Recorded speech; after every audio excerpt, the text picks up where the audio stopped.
নমস্কার, আপনারা দেখছেন এই সময় ডিজিটাল। আপনাদের সঙ্গে আমি প্রীতম শুরু করছি বাংলার সময়।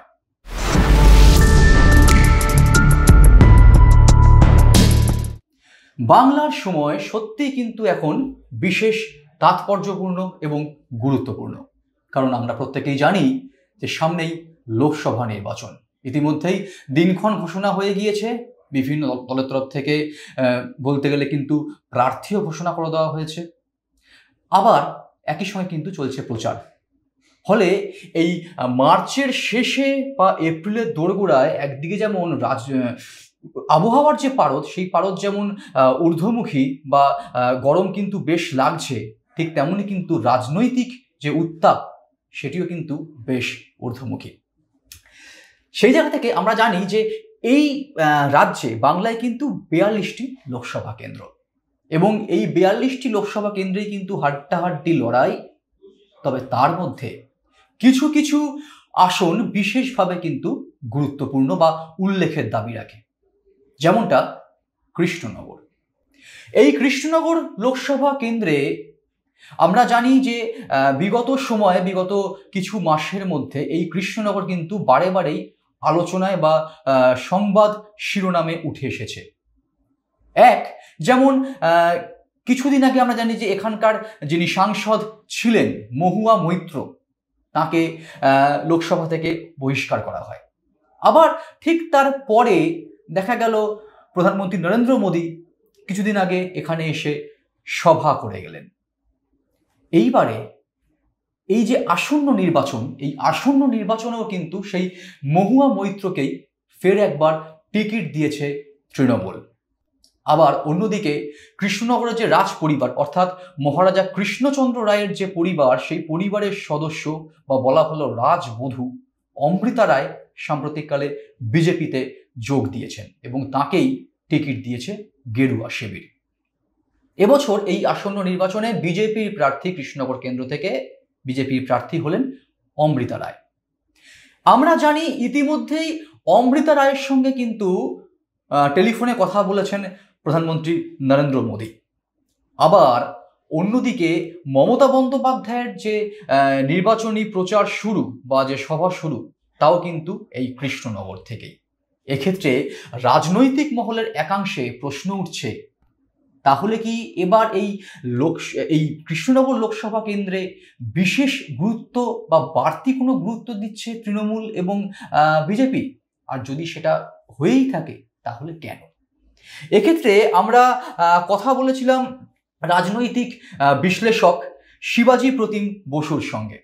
তিনি বলছেন যে এই যে লোকসভা, অর্থাৎ এই যে কৃষ্ণনগর লোকসভা কেন্দ্র, এটি কিন্তু এই মুহূর্তে বিজেপি এবং তৃণমূল উভয়ের কাছেই কিন্তু প্রেস্টিজ ফাইট।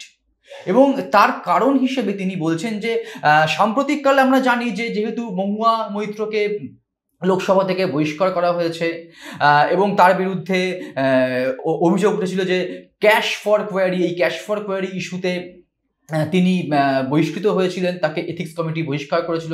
আবার একটা সময়, আবার তার আগে আমরা বিভিন্ন সময় দেখেছি যে সংসদে মানে যা বলতে গেলে প্রতিপক্ষকে চোখা চোখা প্রশ্ন এবং ধারালো বক্তব্যের মধ্যে কিন্তু রীতিমতো বিদ্ধ করেছেন মহুয়া। সেই জায়গা থেকে শিবাজী প্রতিম বসু মনে করছেন যে বিজেপি কোনোভাবেই চাইছে না যে মহুয়া ফের একবার লোকসভায় পা রাখুন। আবার সেদিক থেকে আবার তৃণমূলও কিন্তু এই ক্ষেত্রে কিন্তু কোনো রকমভাবেই 1 ইঞ্চিও জমি ছাড়তে রাজি নয়। সেই জায়গা থেকে তাই এই আসনটি বা এই লোকসভা কেন্দ্রটি এখন কিন্তু বিজেপি এবং তৃণমূলের কাছে প্রেস্টিজ ফাইট বলেই মনে করছেন শিবাজী প্রতিম বসু। শুনে নেব ঠিক কি বলেছেন তিনি। আচ্ছা, মোদির এবং অমিত শাহের বিরুদ্ধে, বিশেষ করে আদানির সঙ্গে তাদের সম্পর্ক নিয়ে সরকারের উনি যে প্রশ্ন তুলেছিলেন এবং সেটার জন্য তাকে বহিষ্কার করা যেভাবে হলো, সেটার পেছনে নিশ্চয়ই তার কিছু পয়েন্ট ছিল হয়তো। সেই দর্শন হিরানন্দনী তার তাকে করতে দিয়েছে, কিন্তু মূল কথা হচ্ছে এরকম মিস্টেক্স আরো অনেক জায়গায় করে, ইচ্ছাকৃত অনিচ্ছাকৃত, কিন্তু এটা সম্পূর্ণ এটা অন্তত মহুয়া মৈত্র প্রতিষ্ঠা করতে পেরেছেন সংসদের ভিতরে এবং বাইরে, যে তাকে তার কণ্ঠস্বর রুদ্ধ করার জন্যই এটা করা হচ্ছে। নাও দ্য বিজেপি ইজ ডিটারমাইন্ড যাতে মহুয়া না যেতে পারে। আর তৃণমূল অলসো, এবং মহুয়ার ব্যাপারে ওরাতেই মমতা বন্দ্যোপাধ্যায় কিন্তু অত সমর্থন করেনি, অভিষেক করেছে। কিন্তু এখন Mahua has become a prestige issue.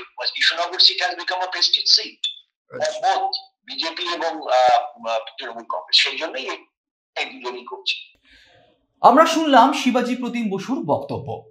এবার এই জায়গা থেকে তার তো বক্তব্য, তিনি রাজনৈতিক বিশ্লেষক, তিনি একরকম ভাবে বিষয়টিকে দেখছেন, কিন্তু এই বিষয়ে কিন্তু আমরা কথা বলেছিলাম নদিয়া তথা কৃষ্ণনগরের কিন্তু বিজেপি এবং তৃণমূল নেতৃত্বের সঙ্গে। সেক্ষেত্রে থেকে কিন্তু তৃণমূলের নেতা এবং তথা রাজ্যের গুরুত্বপূর্ণ মন্ত্রী উজ্জ্বল বিশ্বাস কিন্তু যে তিনি যেটা বলছেন তার সাথে আমরা কথা বলেছিলাম। তিনি যেটা বলছেন যে মোদী সরকারের টনক নড়িয়ে দিয়েছেন কিন্তু এই মহুয়া মৈত্র, এবং সেই জায়গা থেকে তাকে থামাতেই কিন্তু, অর্থাৎ যাতে তাকে থামানো যায় সেই জন্যই কিন্তু এই স্ট্র্যাটেজি নিচ্ছে বিজেপি বা বলতে গেলে কিন্তু নরেন্দ্র মোদীরা। এবং সেই জায়গা থেকে তার আরও দাবি যে বিজেপি কিন্তু মহুয়ার বিরুদ্ধে একটা সময় প্রার্থীও খুঁজে পাচ্ছিল না, বা কেউ কিন্তু মহুয়ার বিরুদ্ধে দাঁড়াতে চাইছিলেন না। তাই স্বয়ং নরেন্দ্র মোদীকে এসে কিন্তু কৃষ্ণনগরের বুকে সভা করে যেতে হয়েছে, এমনটাই কিন্তু দাবি উজ্জ্বল বিশ্বাসের। আবার তার সাথে যখন প্রার্থী করা হলো অমৃতা রায়কে, সেই সময় তার সাথে কি কথোপকথন হয়েছে, সেই কথোপকথনও কিন্তু তার যে রেকর্ডিং, সেই যে টেলিফোনিক কথাবার্তার যে রেকর্ডিং, সেটাও কিন্তু মানুষের উদ্দেশ্যে শোনাতে হয়েছে। এইটাই কিন্তু, এমনটাই কিন্তু দাবি করছেন উজ্জ্বল বিশ্বাস। এবং তবে তার কিন্তু বিশ্বাস অর্থাৎ এবং তার কিন্তু দাবি যে পুনরায় আরও একবার কিন্তু এই আসন দখল করবে তৃণমূলই। যদিও অন্যদিকে আবার এই দাবি একেবারেই খুব স্বাভাবিকভাবেই মানতে রাজি নয় বিজেপি নেতৃত্ব। সেই জায়গা থেকে কিন্তু নদিয়া উত্তরের যে বিজেপির যে প্রচার প্রমুখ সেই সন্দীপ মজুমদার কিন্তু আবার বলছেন শুধু কৃষ্ণনগর নয়, ভারতীয় জনতা পার্টির প্রত্যেকটি আসনের উপরেই কিন্তু নজর রয়েছে।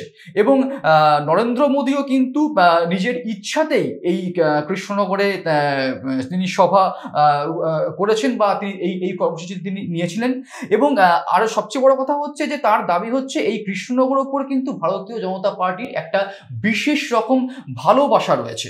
আর তিনি আরো একটি কথা বলেছেন যে যেহেতু অতীতে কৃষ্ণনগর থেকে সত্যব্রত মুখোপাধ্যায়, আমরা জানি যে জুলুবাবু, তিনি যখন জয়লাভ করেছিলেন এবং তিনি পরে কেন্দ্রীয় মন্ত্রী হয়েছিলেন, তা সেই জায়গা থেকে বরাবরই কিন্তু এই কৃষ্ণনগর যে লোকসভাটি, এটি কিন্তু বিজেপির সঙ্গে, মানে যাকে বলে একদম বিজেপির সঙ্গে একটা আত্মিক যোগ রয়েছে, এমনটাই কিন্তু তার দাবি। এবং সেই জায়গা থেকে তিনি আরো এমনটাও তিনি বলছেন যে এই কেন্দ্রে কিন্তু এবার তাদের জয় নিশ্চিত, মানে বলতে গেলে জয় শুধু সময়ের অপেক্ষা, এবং এই আসন তারা কিন্তু তৃণমূলের হাত থেকে ছিনিয়ে নেবেন, এমনটাই কিন্তু বিজেপির দাবি।